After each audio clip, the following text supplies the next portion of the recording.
While I was away, my parents secretly sold my house and car to fund my sister's big dream. Still, I gave my parents a chance to fix it, but they laughed in my face. So I went to the police. My entire childhood was one long lesson in how little I mattered compared to my sister Amara, 29 female. From day one, the dynamic was crystal clear. Amara was the golden child who could do no wrong, and I was the workhorse who existed to make her life easier. Spoiler alert, nothing's changed except the dollar amounts. When I was 8, my parents got me a bike for my birthday after I'd been begging for months.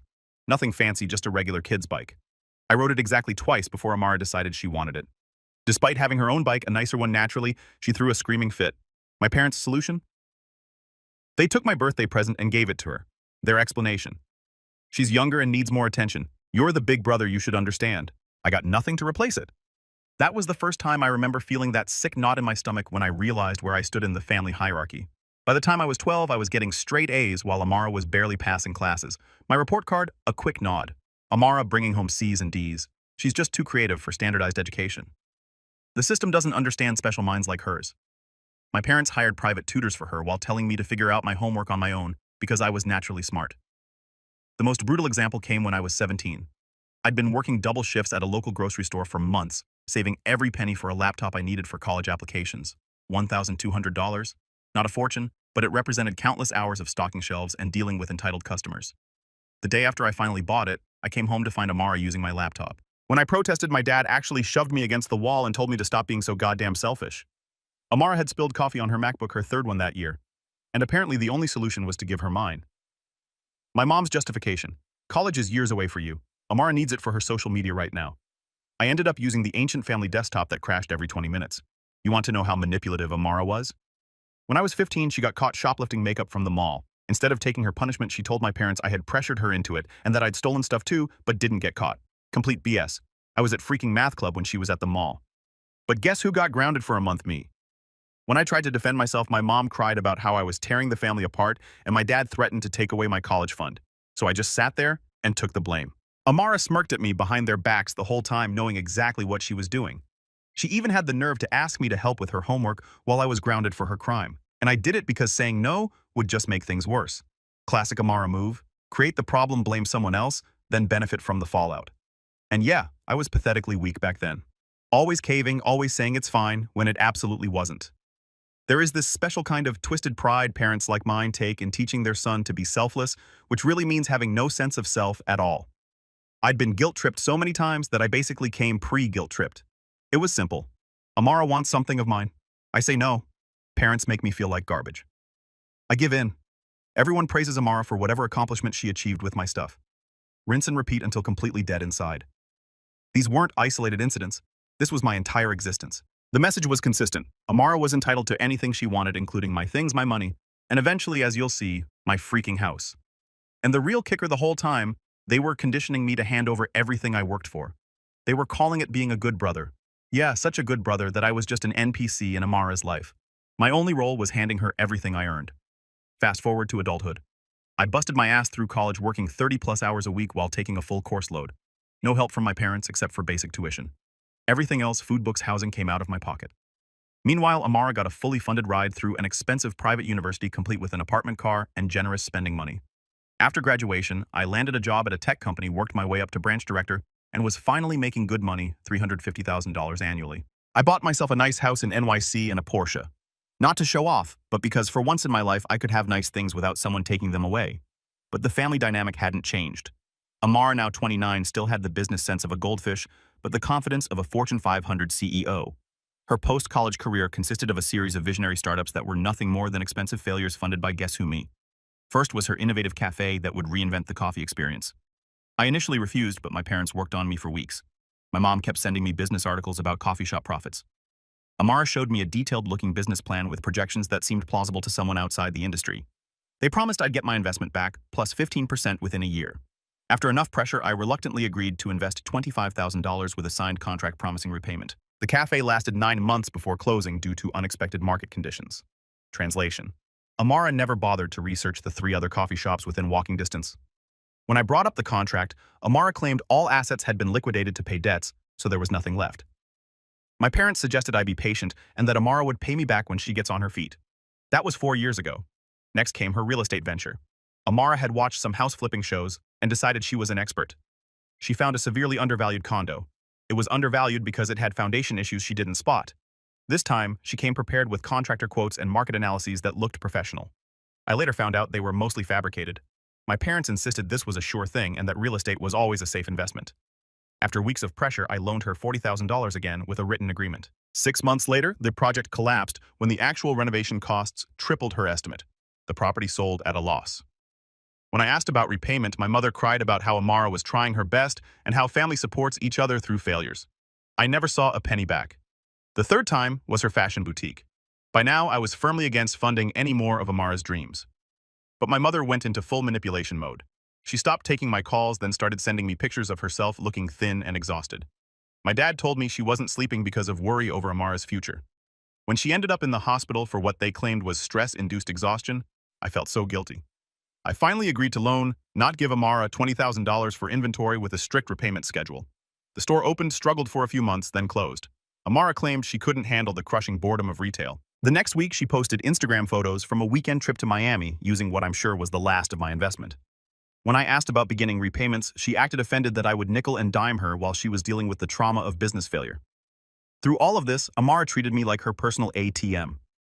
No thank yous, no recognition of the sacrifices I was making, just eye rolls when I asked about returns and snarky comments about how I didn't understand her vision. My parents backed her at every turn, gaslighting me into thinking I was the problem for expecting basic accountability.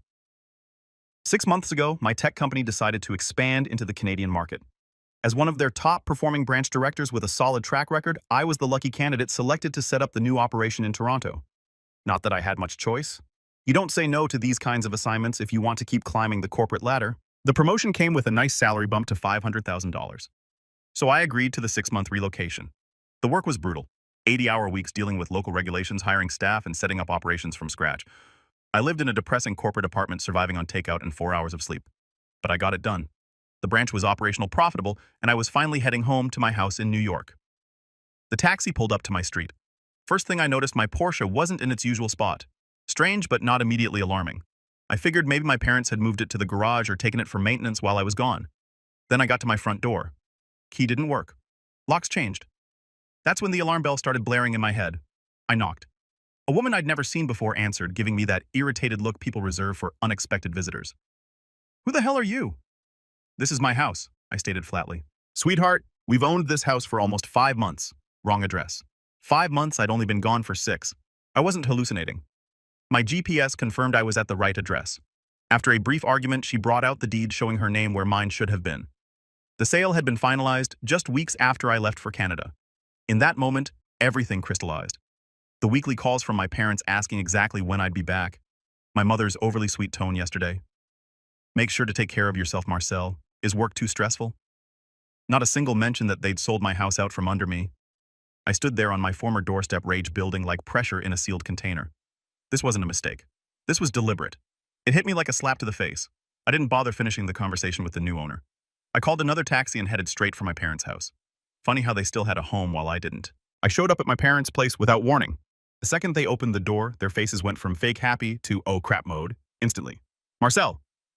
"What a surprise," my mom said, voice all high and weird. "We thought you were coming next week." I didn't bother with pleasantries, just pushed past them into the living room. "You sold my house." They exchanged this quick look between them. Not confusion, not shock, the look people give each other when they've been caught. "Marcel?"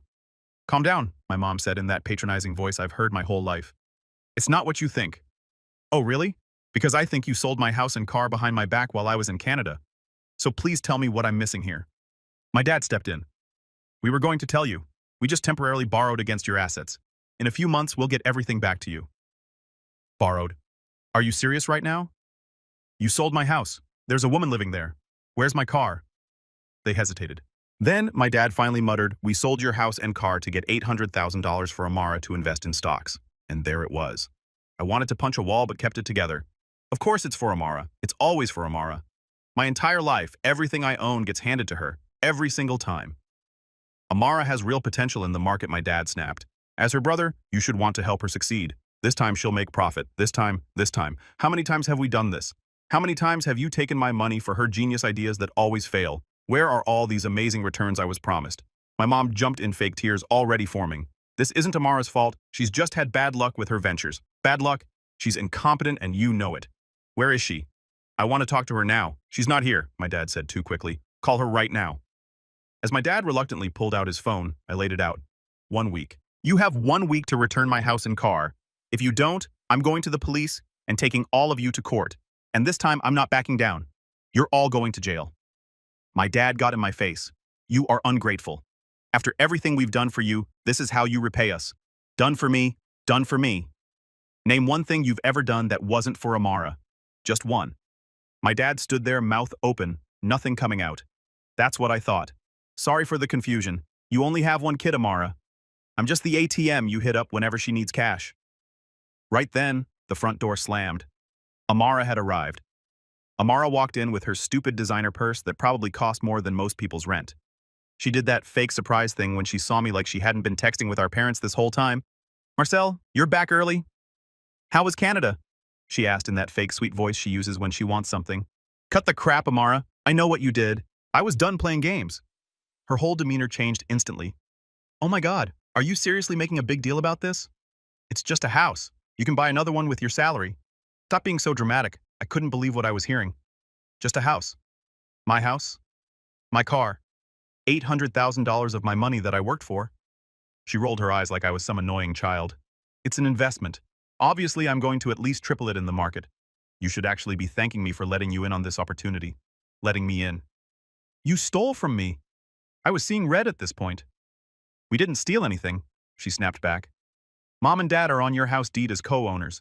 Remember you added them for estate planning purposes or whatever stupid reason? Years ago, I added them to the deed as co-owners for estate planning. Figured it was a harmless formality since I still lived there and paid all the bills. While I owned 60% and they owned 40%, selling the house still required signatures from all owners.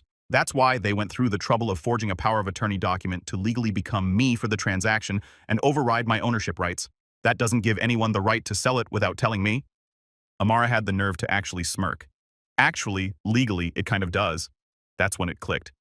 This wasn't just Mom and Dad's idea. This was your plan all along, wasn't it? They were just helping me like they always do? She shrugged. Like you should be doing too. That's what family is for, to help each other. Unless you're too selfish. Family doesn't steal from each other and call it help. She laughed in my face. Oh please, it's not like you can't afford it. You make what, $500,000 a year? Stop being so cheap. This could be my big break. I lost it. Like the cafe was your big break. Or the real estate disaster. Or that boutique that lasted 3 months. How many big breaks and second chances do you need before you admit you're just incompetent? Those weren't my fault, she shouted. The market was bad, my employees sucked, the location was wrong. It's never your fault, is it? Nothing ever is. You failed at literally everything you've tried because you don't actually work. You just expect everyone to hand you success. Amara stepped right up to me. You think you're so much better than me just because you got lucky with your boring job? Lucky I worked 30-hour weeks through college while you were partying on Mom and Dad's dime. I built my career while you were burning through my money on your ventures. My mom tried to jump in with some peacekeeping crap, but we both ignored her. Amara jabbed her finger at me. You know what? You're just jealous. You've always been jealous that Mom and Dad love me more than you. The room went dead silent. Even our parents looked uncomfortable. Wow, I said. At least you finally said the quiet part out loud. I'm not going to apologize for being the favorite. She continued, looking smug as hell. Maybe if you weren't such a miserable, boring person, they'd care about you too. I turned to my parents. You hear this? This is what you created. Amara cut off whatever my dad was about to say. Whatever. What are you going to do about it, Sue? Your own family. She laughed like it was the funniest joke ever. You don't have the balls. I stared her down. Watch me. Her smirk faltered for a second. You wouldn't. 1 week to return everything or I'm going to the police. And I promise you, orange is definitely not your color. She completely lost it. You ungrateful. Who the hell do you think you are after everything we've done for you? Name one thing you've ever done for me, Amara. Just one. She opened her mouth, closed it, then just screamed, Get out. Gladly, 1 week. As I walked out, I heard her tell our parents, don't worry about him. He'll never go through with it. He's too weak. Always has been. I slammed the door on my way out. That night in my hotel room, I called Jacob my lawyer and one of my only real friends. We went to law school together before I dropped out to pursue tech. And he's been my go-to for legal advice ever since. I explained everything that happened, the house, the car, the confrontation with my family. Jacob didn't interrupt, just took notes and occasionally asked for clarification. After I finished, Jacob explained that this wasn't just a family dispute but likely fraud. Even with their names on the deed, they couldn't sell the place without my signature. They knew that, which is why they forged it. When I mentioned the stack of papers they had me sign at the airport before leaving for Canada, Jacob's interest immediately piqued. Classic setup. They waited until I was rushing to catch an international flight, presented multiple documents that supposedly were just for home repairs, and buried the real power of attorney papers in the middle. I admitted I barely skimmed them, trusting my family like a complete idiot. Jacob wasted no time. That same night, he started digging. He pulled property records, sale documents, and tracked down the notary who had certified the paperwork. The timeline was damning. My house went on the market just 16 days after I left for Canada. The Porsche was sold to a dealer in New Jersey 3 weeks later. The money from both sales, around $800,000, was transferred directly into a new investment account under Amara's name. My family hadn't even tried to hide their tracks, probably assuming I'd never have the spine to investigate. The most suspicious part was the notarization. Jacob discovered the notary, a guy named Kevin Mercer, had 3 previous complaints for suspicious notarizations in the past year alone. All 3 cases involved family members authorizing sales of property for relatives who were conveniently unable to attend the notarization. 2 complaints were dropped. 1 was settled privately. Red flags everywhere. During discovery, Jacob subpoenaed Amara's phone records. The calls between her and this notary started 2 weeks before I left for Canada. Not my parents. Amara. She had found him, arranged everything, and coordinated the timing. There were also texts between her and my parents discussing how to present the papers to me and making sure I didn't read too carefully. This wasn't an impulsive decision or a desperate move in a financial emergency. This was a premeditated theft. The next morning, I told Jacob to file the lawsuit. No warnings, no second chances, no family meeting to discuss it. They had their chance to come clean during our confrontation and chose to double down instead. Jacob filed criminal charges for fraud and civil charges for the return of my property plus damages. The papers were served 3 days later. My phone blew up immediately. First, my parents calling back to back, then Amara, then extended family. I blocked my parents and Amara, but answered my Uncle Stefan's call. He tried the whole "but they're your family" guilt trip. So I asked him what he would have done if his father had sold his house and given the money to my dad without telling him. His silence told me everything I needed to know. I explained they were telling everyone it was just a loan that I was overreacting about, and invited him to attend the trial to hear the truth firsthand. A week after they were served, I was leaving my temporary apartment when I spotted my parents' car parked across the street. They had been waiting for me. My mom rushed out crying, my dad following with that stern, "We need to talk" face he always used when laying down the law. Amara stayed in the back seat, just watching. I tried to walk past them to my rental car, but my dad grabbed my arm. He went from angry to pleading, saying they could fix this without courts and lawyers. My mom was sobbing about family loyalty and how I was destroying them.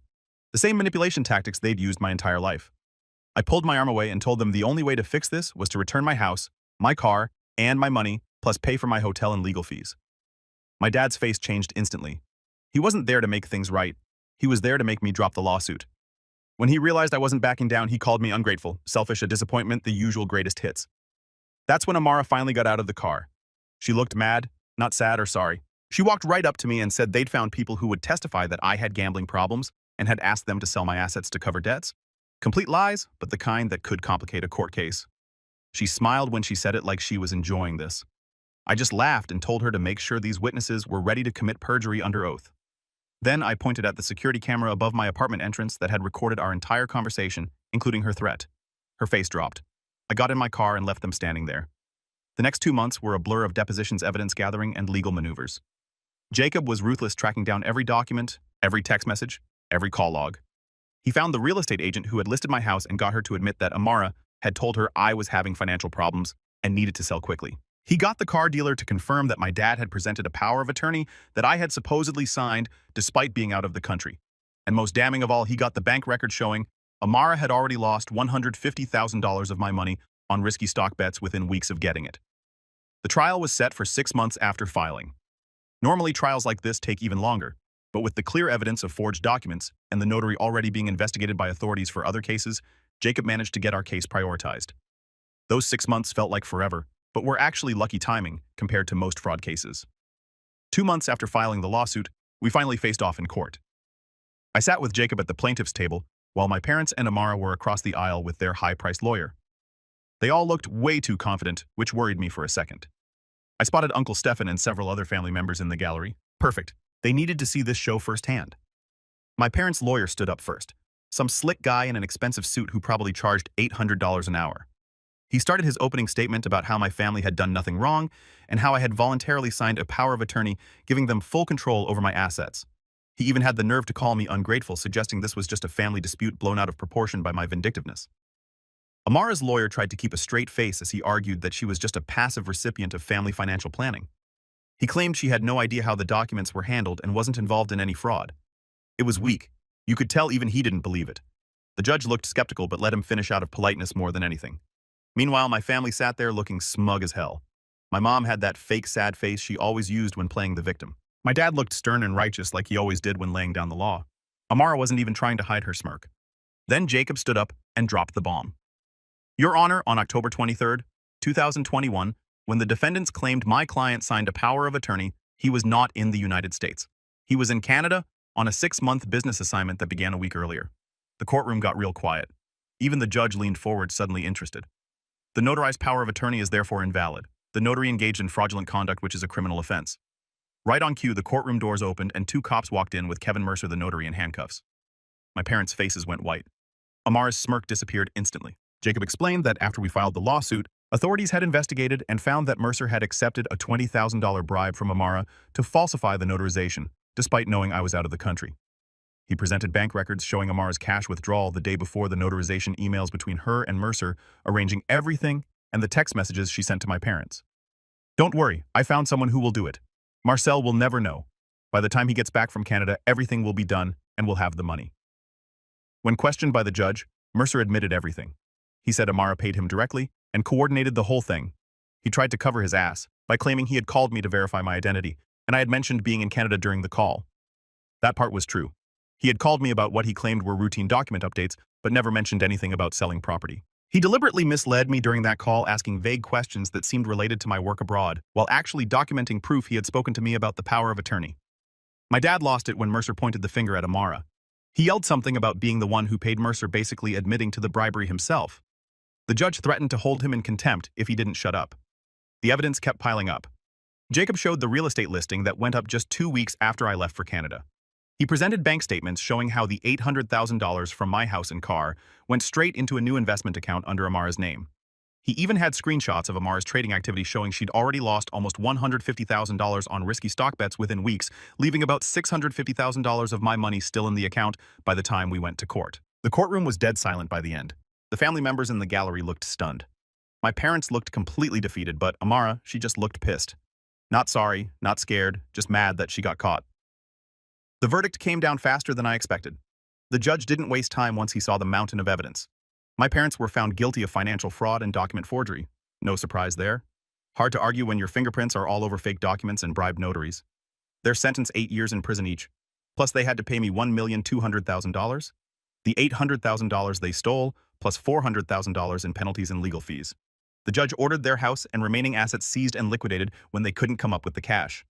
Turns out, they'd spent a chunk of it already on Amara's investments and their own expenses. Guess they thought I'd never find out or never fight back. Whoops. Amara got hit harder than anyone expected. 5 years in prison for fraud, conspiracy, and bribing a notary. The prosecution made a big deal about her text messages showing she orchestrated the whole thing. The judge clearly didn't appreciate her Marcel will never know attitude. The cherry on top was the additional 3 years of probation and a $100,000 fine. The look on her face when they read her sentence was almost worth losing my house. Kevin Mercer, the notary, got 10 years and lost his license permanently. Turns out Amara wasn't his first rodeo. Prosecutors found 2 other cases where he'd done similar shady notarizations. 3 strikes, and you're out, buddy. As they were being let out, my mom tried the guilt trip one last time, asking if I was happy now that I'd destroyed the family. My dad just glared. Amara, true to form, didn't apologize. She just muttered something about how she should have taken more when she had the chance. Even facing prison time, she couldn't admit she did anything wrong. Classic Amara. The family reactions were exactly what you'd expect. Half of them stopped talking to me completely. The other half split between you did what you had to do, and how could you do this to your own parents? Uncle Stefan was surprisingly supportive. Turns out my parents had borrowed money from him too and never paid it back. Funny how that works. 3 years later, I'm doing fine. Got a new house with only my name on the deed, lesson learned, and a promotion at work. My parents are still in prison with 5 years left on their sentences. They send the occasional letter that's either asking for forgiveness or blaming me for ruining their retirement, depending on their mood that week. I stopped reading them after the first year. Amara got released early on good behavior after serving 3 years. Last I heard, she's living with some distant cousin and trying to start yet another business venture. Something about artisanal pet accessories or whatever. I'm sure she's found someone else to bankroll it. I don't spend much time thinking about what happened anymore. I've got a small circle of friends who know the whole story and don't judge. Holidays are quieter, sure, But there's something nice about not dreading family gatherings, where I'd inevitably get asked to fund Amara's latest scheme. Do I regret taking them to court? Not for a second.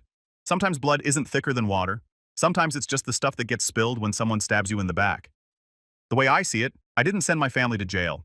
They sent themselves there when they decided to commit fraud. I just made sure they faced the consequences like anyone else would. So yeah, I'm that guy who sent his family to prison. But if you got played for $800,000 by people who were supposed to love you, you'd probably do the same thing. Edit 1. Wow. Thanks for the insane support. Didn't expect this to blow up.